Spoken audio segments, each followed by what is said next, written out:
Welcome back. Nara Chandrababu Naidu దేశవ్యాప్తంగా పరిచయం అవసరం లేని పేరు చంద్రబాబు. 45 ఏళ్లు తెలుగు రాష్ట్రాల రాజకీయాల్లో పెనవేసుకుపోయిన పేరు సిబిఎన్. 3 దశాబ్దాలుగా ప్రపంచ వేదికలపై మార్మోగుతున్న పేరిదే. గడిచిన 4.5 దశాబ్దాలుగా ప్రతినిత్యం తెలుగు మీడియా పతాక శీర్షికలను ఆక్రమించిన పేరు నారా చంద్రబాబు నాయుడు.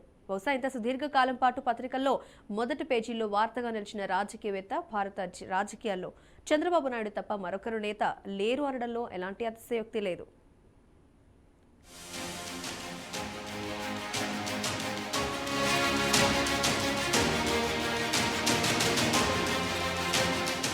మీడియా మానసపుత్రుడు చంద్రబాబు నాయుడు ఉమ్మడి ఆంధ్రప్రదేశ్ రాష్ట్రంలో మారుమూల చిత్తూరు జిల్లా నుంచి 1978లో ప్రధాన స్రవంతి రాజకీయాల్లో అడుగుపెట్టిన నాటి నుంచే తన ఉనికిని ఎప్పటికప్పుడు చాటుకుంటూ చంద్రబాబు రాష్ట్ర రాజకీయాల్లో ఎదిగారు.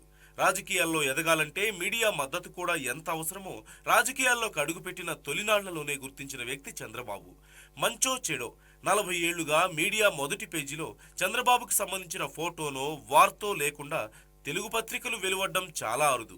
ప్రతిరోజు ఏదో ఒక వార్తతో ఆయన వార్తాపత్రికల్లో పతాక శీర్షికల్లో నిలుస్తూ వస్తున్నారు. దేశ ప్రధానులు, రాష్ట్రపతులు సైతం ఆ పదవిలో ఉన్నంత వరకే మీడియాలో కనిపించేవారు తప్పితే ఆ తర్వాత పదవి పోయాక మచ్చుకు కూడా కనిపించని అగ్రనేతలెందరో ఉన్నారు. కానీ చంద్రబాబు అధికారంలో ఉన్నా లేకపోయినా మీడియా ఆయన చుట్టూ తిరుగుతూనే ఉంటుంది. చంద్రబాబు సైతం ప్రతిరోజు ఏదో ఒక ఫీడ్ మీడియాకి ఇస్తూనే ఉంటారు. స్వతంత్రానంతరం ఎందరో నాయకులు ప్రజాదరణ చూరగొని ఏకఛత్రాధిపత్యంగా దేశాన్ని ఏలారు. అలాగే 3-4 పర్యాయాలు రాష్ట్రానికి ముఖ్యమంత్రులుగా చేసిన నేతలు దేశంలో అనేక మంది ఉన్నారు. వారందరికీ కూడా పదవిలో ఉన్నంతకాలమే పత్రికల మొదటి పేజీలో చోటు దక్కింది. కానీ చంద్రబాబుకు మాత్రం అధికారంలో ఉన్నా లేకున్నా మీడియా కవరేజ్కి మాత్రం ఢోకా ఉండదు. ఎందుకంటే ఆయన విరామం ఎరగకుండా రాజకీయాల్లో యాక్టివ్గా పనిచేస్తూనే ఉన్నారు.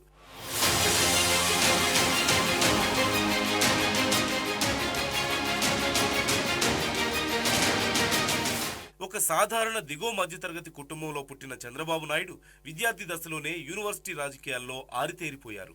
తిరుపతి ఎస్వి యూనివర్సిటీ విద్యార్థి సంఘాల ఎన్నికల్లో చంద్రబాబు పన్నిన రాజకీయ వ్యూహాలను గమనించిన నాటి చిత్తూరు జిల్లా కాంగ్రెస్ నేత రాజగోపాల్ నాయుడు బాబుని మెయిన్ స్ట్రీమ్ రాజకీయాల్లోకి తీసుకొచ్చారు.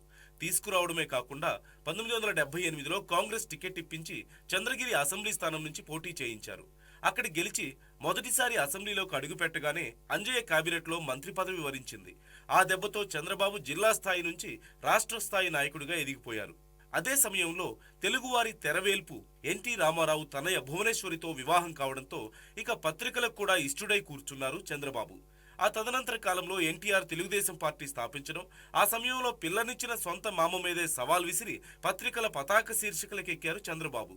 ఆ తర్వాత చంద్రగిరిలో ఓడిపోవడం, కాంగ్రెస్ ని వీడి టీడీపీలో చేరడం, కర్షక పరిషత్ చైర్మన్ అవ్వడం, నాదెండ్ల భాస్కర్ రావు అధికార మార్పిడి సమయంలో టీడీపీ ఎమ్మెల్యేలందరినీ బెంగళూరు తీసుకువెళ్లి క్యాంపు రాజకీయాలకు నేతృత్వం వహించడం, ఇలా ప్రతి సందర్భంలోనూ చంద్రబాబు అప్పటి పత్రికల్లో మొదటి పేజీ వార్త అయ్యారు.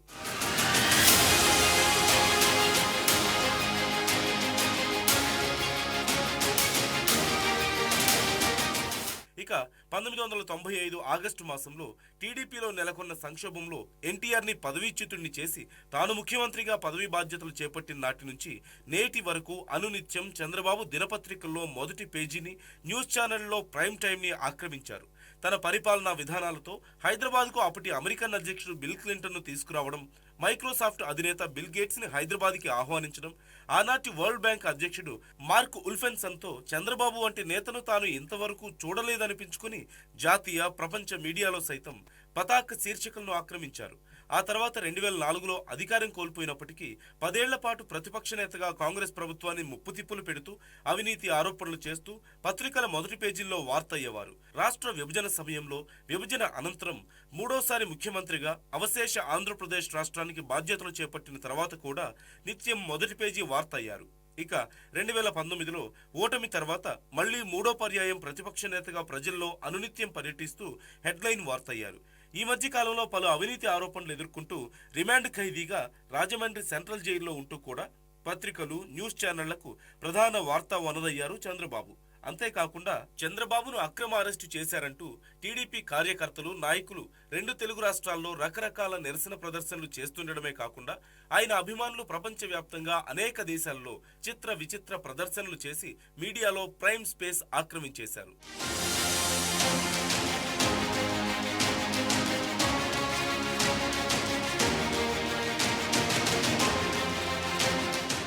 ఈ విధంగా గడిచిన 4.5 దశాబ్దాలుగా మీడియాలో పతాక శీర్షికలను ఆక్రమించి దాదాపు ప్రతిరోజు మొదటి పేజీలో వార్తగా నిలిచిన రాజకీయ నాయకుడు బహుశా ప్రపంచ చరిత్రలోనే లేరనుకుంటా.